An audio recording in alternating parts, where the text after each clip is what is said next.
Police just told us that the suspect involved in this case, well, he was wearing all black. He stole the victim's cell phone. The suspect involved in the case in East Harlem, he too was wearing all black. Police took him into custody, and what we know is that he's a 38-year-old man just released from prison 2 days ago. Get this, from Sing Sing for a rape he committed in 2005.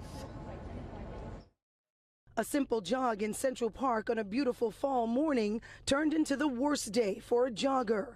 Police say the victim, in her 20s, ran past her attacker, who was sitting on a bench. Immediately after, he grabbed her from behind, then choked her. The attack was so violent, at one point, the jogger lost consciousness. She was dragged down near a staircase and sexually assaulted. Just gotta keep your head on a swivel. It is scary, but, you know, bad stuff happens all the time. It happened around 7:30 Thursday morning here near East 63rd Street and 5th Avenue, near Woolman Rink and Swan Lake, inside the park.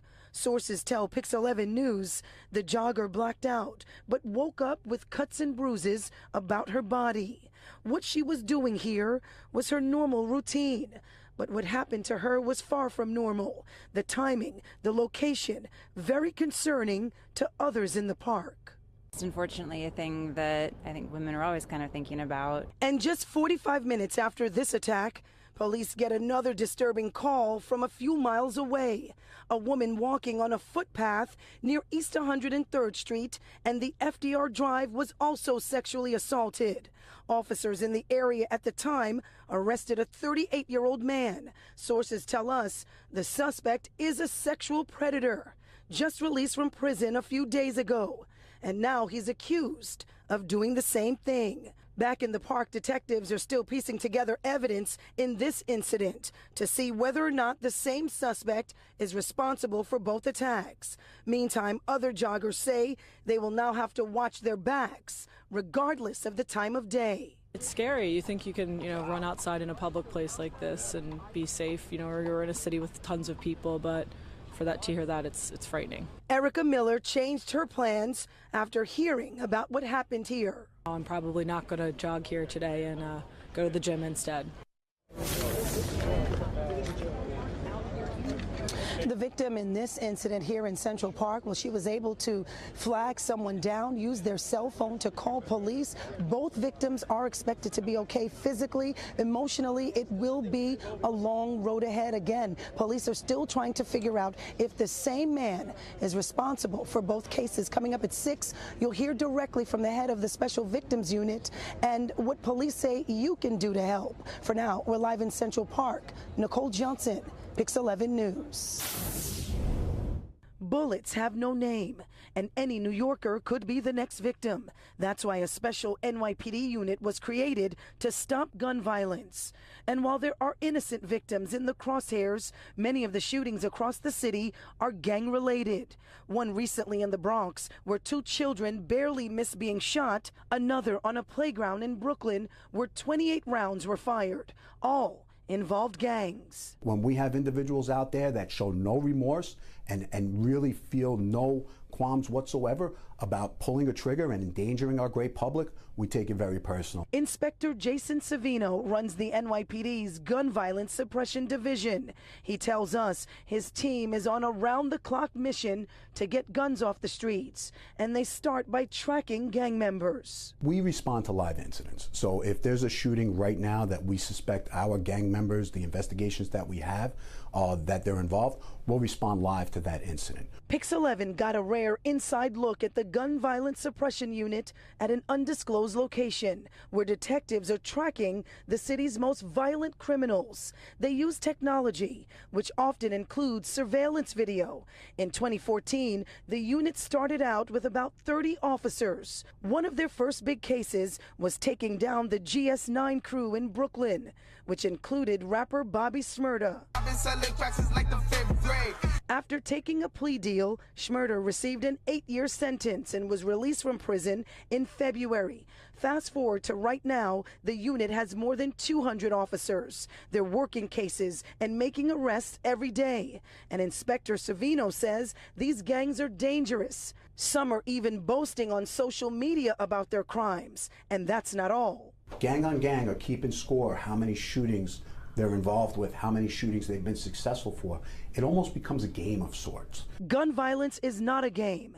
This year alone, there's been 850 shootings, compared to just over 700 for the same time last year. But at the same time, gun arrests are up 43%, a direct result of the work this unit is doing. Well, Corey, the families lost everything in that fire. And as you said, to add insult to injury, thieves went back into those burnt out apartments to take whatever was left. We're talking about electronics, valuables. And it's so bad that it even brought one mother to tears. I'm just hurt. I'm only 26. I have a whole life, I don't know where to start. You can hear and see the pain Tania Brown is feeling. She lost everything when a fire broke out in her building Friday. Brown lives on the 20th floor, the top floor.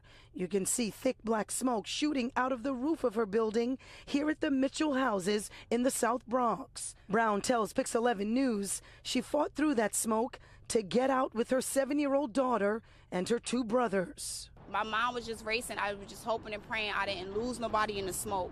The smoke was so thick you couldn't see anything. Brown is heartbroken. Her 6-year-old neighbor, Aiden Hayward, did not survive, and the child's father is in critical condition. Father and son desperately tried to escape their apartment on the 19th floor. But Brown believes that's where the fire started, in this faulty trash compactor. With all of this devastation adding to the tragedy, just minutes after the smoke cleared, when Brown and her neighbors thought it could not get any worse, they were wrong. Thieves went to work. Brown says she caught someone red-handed. I caught my neighbor coming out of my apartment with my things. And it was just messed up because, why are you going in my apartment at these times? And she's not alone. Take a look at this surveillance video. You see 2 men ransacking one of the burnt-out apartments where Alberto Revilla lives with his family. I'm looking at my camera and people are robbing me. They broke into my apartment and robbed me. My daughter's tablets, my iPads, and my electronics, all those things, the valuable things that we had. Revilla watched all of this play out live from his cell phone. Most of the families affected by the fire are now scrambling to find a place to live or to get help. Their expenses are piling up. NYCHA is cleaning and painting the hallways. But a coat of paint will never heal what has been lost and taken. Who would do this at this time? Who would want to do this? Any message for them? I hope it was worth it. Karma is gonna come for you. At the end of the day, we're supposed to be a community, a family, stick together. You're taking things from other people. What good is that gonna do for you?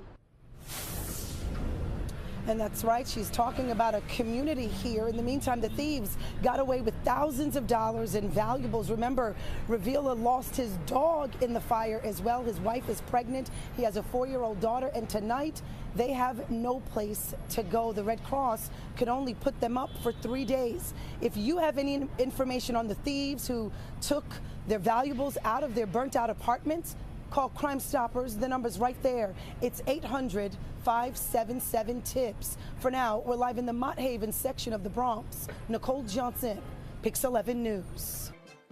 The American flag, a symbol of the promise of a United States of America. Yet one artist from the Bronx sees the old stars and stripes in a hair-raising way. Oh, say, can you see? Our American flag has a new, let's say, twist. What's so bright? Artist Tasha Duget is creating an interesting American flag, not the usual Old Glory. Get this, the flag is made of hair, African American hair, synthetic of course, the kind used for braids and cornrows. I heard that phrase, "Make America Great Again." And it was just like the straw that broke the camel's back. I was like, for who? Who, what, when, where, how? And all of the answers just said, oh, Black people. And I said, okay, so what can I do that would tell that story of what we've done and how we've contributed to the space in one way? And I was like, I'm gonna make an unapologetically black flag. Oh, say does that star As far as the materials, hair came right after, because for me, despite skin color, our hair tells us who we are. So is the origin of Justice, which is the name she's given the flag that has taken on a life of its own. The labor to complete Justice was like giving birth, painful, but worth it. It took about 330 hours. The last 30 hours are most clear because they were 15 hours straight for 2 days. I think I'm about at 5 feet now. The last 6 stripes are 15 feet long each. So you could just imagine just pulling and tugging, twisting, contorting. You forget to eat. Sometimes you're just working. The flag was nearly complete. Tasha was exhausted, ready to give up, but Justice spoke up. I was stitching the braids to the chicken wire, and I was just pooped. It was a lot. My lower back was hurting. I had pricked my fingers, but then it reminded me of what it may have felt like on a very small scale, what it felt like to pick cotton. So of having all of these conversations, so my fingers were being pricked and my lower back was hurting, and I'm just thinking about carrying all those bales of cotton. And so everything that was happening to me was in direct relation to what had happened to my ancestors. When I reached that point, it was very visceral. I just heard a voice literally in my ear saying, "This is for us." And then it was just like this surge of energy that just like really jolted in my lower back. And I was like, well, I hear you, and I understand, and I get what I have to do. There's a purpose to this work. However taxing it may have been on my body is with good reason. And so I have to continue because they continued for us. So who am I to feel that it was too much? She continued and completed the 5-foot by 3 feet flag, which is attached to chicken wire. Everything about that piece was very intentional. Like the brown stripes, having them intertwined with different shades. I wanted to highlight the spectrum of our experience, recognizing that there was colorism, but we were all affected by chattel slavery. The gray stripes represent the generations of oppression that we're still dealing with right now. The black box represents the racism that's experienced here, because I've experienced racism in other spaces, but there's a different level of toxicity that exists here in the United States that I wanted to highlight. Then there are the stars, made of cotton balls. The Justice flag evokes extremes from those who see it. Some people have just broken down in tears. I've also had people who were just like, this is absolutely too much, where they gave off this air that it was like she was sacrilegious in some way, a desecration of the flag. And for me, the flag as it exists right now is a desecration, right? It doesn't include the enslaved Africans who, their blood, sweat, and tears still enrich the soil today. Why should I pledge allegiance to your flag if you're not even considering those that did the labor?